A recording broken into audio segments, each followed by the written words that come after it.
बेटा, आज हम पढ़ेंगे ज्योमेट्रिकल ऑप्टिक्स। ये है ज्योमेट्रिकल ऑप्टिक्स का पार्ट 6।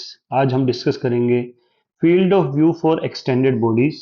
और अगर एक पर्सन अपनी पूरी इमेज देखना चाहता है तो उसको कितनी हाइट का, मिनिमम हाइट का मिरर चाहिए होगा।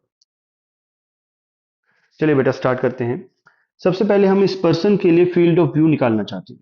फील्ड ऑफ व्यू मतलब कि कहां पर खड़े होकर हम इस पर्सन की पूरी इमेज देख सकते हैं। अगर बेटा हम इस पर्सन की पूरी इमेज देखना चाहते हैं, यानी कि हमें उसका सर और पैर दोनों एक साथ दिखाई देने चाहिए। सबसे पहले इसका फील्ड ऑफ व्यू निकालने के लिए हम एक काम करते हैं। हम इसके सर का फील्ड ऑफ व्यू निकालते हैं, इसके टॉप मोस्ट पॉइंट का फील्ड ऑफ व्यू निकालते हैं। बेटा, फील्ड ऑफ व्यू किसी भी पॉइंट ऑब्जेक्ट का निकालना बहुत ही आसान है। उस पॉइंट ऑब्जेक्ट से मिरर के टॉप पर एक लाइट रे डालिए, उसको रिफ्लेक्ट कर दीजिए।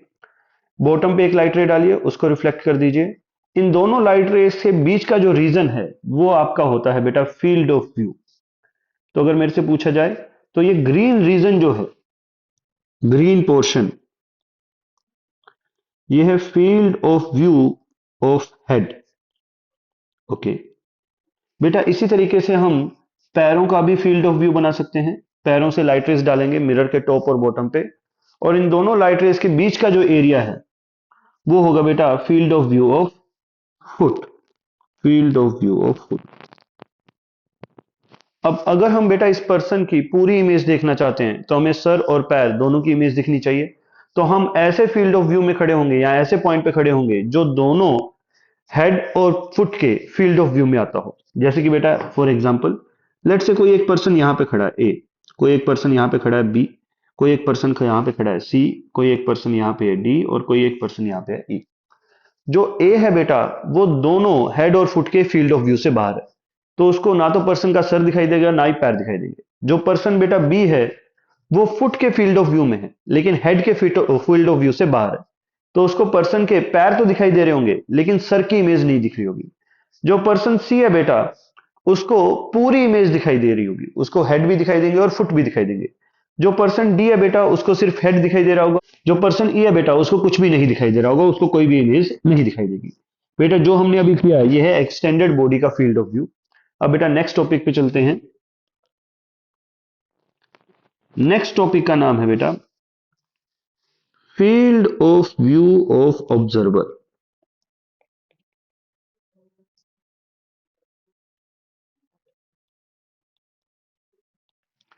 अब ऑब्जर्वर का फील्ड ऑफ व्यू निकालना है बेटा कि ऑब्जर्वर को कितने एरिया की इमेज दिखाई देती है। तो वो निकालना भी बहुत आसान है। आपको क्या करना है, मान लीजिए इस पर्सन के सामने यहाँ पे एक मिरर लगा हुआ है।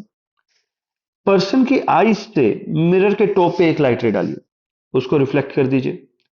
बॉटम पे एक लाइट रे डालिए, उसको रिफ्लेक्ट कर दीजिए। इन दोनों लाइट रेस के बीच का जो एरिया है बेटा वो एरिया ही इस पर्सन का फील्ड ऑफ व्यू है। इन दोनों लाइट रेस के बीच का जो एरिया है बेटा वही इस पर्सन का फील्ड ऑफ व्यू है, यानी कि इस पर्सन को इन दोनों लाइट रेस के बीच का जितना भी एरिया है, जो ग्रीन शेडेड पोर्शन है, वो हर चीज इमेज में दिखाई दे रही होगी। अगर बेटा हम मिरर का साइज चेंज कर दें, जैसे कि मिरर को छोटा कर दें। अब अगर मैं आपसे पूछूं कि इसके फील्ड ऑफ व्यू में कौन कौन है, तो बेटा क्लॉक जो है इसके फील्ड ऑफ व्यू से बाहर है। पर्सन के जो फुट हैं वो भी इसके फील्ड ऑफ व्यू से बाहर है। पर्सन का head, monitor, lamp, chair, cupboard, table, ये सब इस पर्सन के फील्ड ऑफ व्यू के अंदर आते हैं। तो बेटा किसी भी पर्सन का फील्ड ऑफ व्यू ड्रॉ करना है, आपको क्या करना है बेटा, ध्यान से सुनना। उस पर्सन से, उसकी पर्सन की आंखों से मिरर के टॉप पे एक लाइट रे डालिए, बॉटम पे एक लाइट रे डालिए, और उन दोनों को रिफ्लेक्ट करवा दीजिए, और इन रिफ्लेक्टेड लाइट रेस के बीच का जो एरिया है वो आपका क्या कहलाएगा, फील्ड ऑफ व्यू। अच्छा, अब बेटा इस पे क्वेश्चन कैसे आते हैं। अच्छा, क्वेश्चन कैसे आते हैं बेटा, क्वेश्चन में आपसे पूछा जाता है कि अगर ये पर्सन अपनी कंप्लीट इमेज देखना चाहता है तो उसको मिनिमम कितने साइज का मिरर लगेगा। ओके, अब इस क्वेश्चन को कैसे सोल्व करें, तो ध्यान से देखना बेटा। हम कहते हैं कि अगर ये पर्सन अपनी पूरी इमेज देखना चाहता है तो इस पर्सन के फील्ड ऑफ व्यू में इसकी पूरी इमेज आनी चाहिए।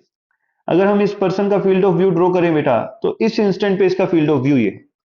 अगर हम मिरर का साइज चेंज करें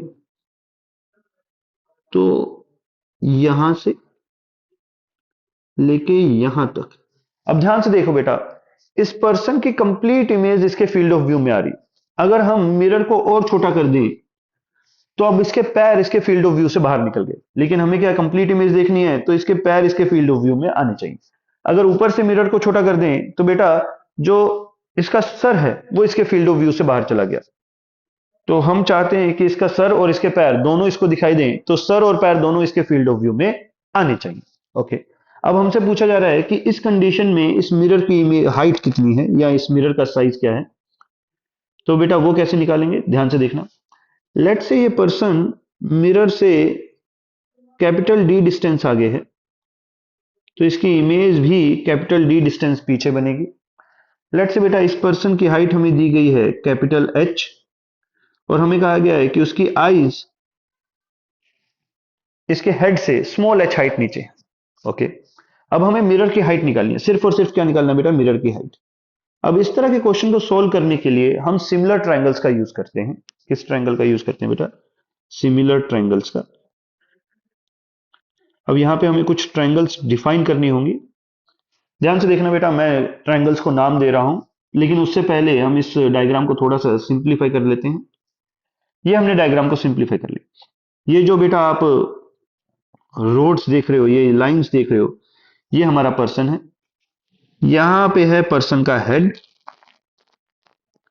यहां पे है पर्सन की आईज, यहां पे है पर्सन के फुट। ओके, अब नाम देखना बेटा, इस पॉइंट को नाम देता हूं मैं ए, इस पॉइंट को बी, इस पॉइंट को सी, इस पॉइंट को डी, इस पॉइंट को ई। अब मैं दो ट्रायंगल्स यूज कर रहा हूं, triangle A B C and triangle A D E. अब जरा देख के बताइए बेटा, क्या ये दोनों ट्रायंगल सिमिलर हैं। तो यस, ये दोनों ट्रायंगल सिमिलर हैं। हम कैसे प्रूव कर सकते हैं कि ये दोनों ट्रायंगल सिमिलर हैं, तो ध्यान से देखना बेटा, ये वाला एंगल दोनों ट्रायंगल्स का कॉमन है, तो ये एंगल दोनों ट्रायंगल्स में सेम हो गया। और ये वाला एंगल जो है, और ये वाला एंगल जो है, ये क्रॉसपॉन्डिंग एंगल्स हैं, पैरेलल लाइंस के क्रॉसपॉन्डिंग एंगल्स हैं, तो ये दोनों एंगल भी क्या होंगे बेटा, सेम। तो ये दोनों ट्रायंगल्स कैसे होंगे, सिमिलर। अगर मैं इन दोनों ट्रायंगल्स के परपेंडिकुलर खींचूं, तो ये है बेटा परपेंडिकुलर, ये 90 डिग्री, ये भी 90 degree. Let's say in points के नाम देते हैं ई, एफ एंड जी। अब ध्यान से देखो बेटा, हमने ये प्रूव कर दिया कि ये दोनों ट्रायंगल सिमिलर हैं। सिमिलर ट्रायंगल्स के अंदर साइड्स एज वेल एज उनके परपेंडिकुलर्स का रेशियो सेम होता है, तो उस चीज का बेटा यहां पे यूज कर लेते हैं। हमें बीसी की लेंथ निकालनी है, तो हम लिख लेते हैं BC divided by A F is equals to DE divided by A G. अब बेटा बीसी की वैल्यू हम पुट कर सकते हैं एक्स, यहां पे लिख लेते हैं बेटा, बीसी की वैल्यू पुट कर लेते हैं एक्स, ए एफ की वैल्यू पुट कर लेते हैं डी, डी की वैल्यू पुट कर देते हैं एच, और ए जी की वैल्यू पुट कर देते हैं 2d, डी से डी कट जाएगा, एच की वैल्यू क्या है, एक्स की वैल्यू क्या आएगी बेटा h/2, और ये आपके पास सोल्व हो गया। ये आ गया बेटा कि एक पर्सन अगर अपनी पूरी इमेज देखना चाहता है तो उसको मिनिमम कितने हाइट का मिरर लगेगा, तो उसका आंसर है बेटा h/2। अच्छा, अब इस चीज को थोड़ा सा और नोटिस कीजिए। हमने ये तो निकाल लिया कि पर्सन को कितनी हाइट का मिरर लगेगा, h/2 हाइट का, लेकिन इसके साथ एक चीज और भी नोटिस कीजिए कि जो मिरर की हाइट हमारे पास आई h/2, मिरर की हाइट बेटा आई कितनी, h/2, वो पर्सन के मिरर से डिस्टेंस कैपिटल डी से इंडिपेंडेंट है। यानी कि ये पर्सन कहीं पे भी खड़ा हो जाए, जो मिरर की हाइट हमें चाहिए वो हमेशा सेम आएगी। फॉर एग्जाम्पल बेटा, अगर मैं इस पर्सन को दूर ले जाऊं, अभी भी सेम साइज के मिरर में ये अपनी पूरी इमेज देख पा रहा है। अगर मैं इस पर्सन को पास ले आऊं, तब भी ये अपनी सेम हाइट के मिरर में पूरी इमेज देख पा रहा है। तो यानी कि कहीं भी दूरी हो, कितनी भी दूरी हो, जो मिरर हमें चाहिए मिनिमम, वो कितनी हाइट का चाहिए बेटा, h/2 हाइट का। ओके, आज की इस वीडियो में बेटा इतना ही। नेक्स्ट वीडियो में हम डिस्कस करेंगे कि इस मिरर को कहां पे प्लेस करना चाहिए, उसकी लोकेशन क्या होनी चाहिए, ताकि पर्सन अपनी कंप्लीट इमेज देख सके। चलिए बेटा, आज की वीडियो के लिए इतना ही, नेक्स्ट वीडियो में आगे बढ़ेंगे। थैंक यू, जय बालाजी।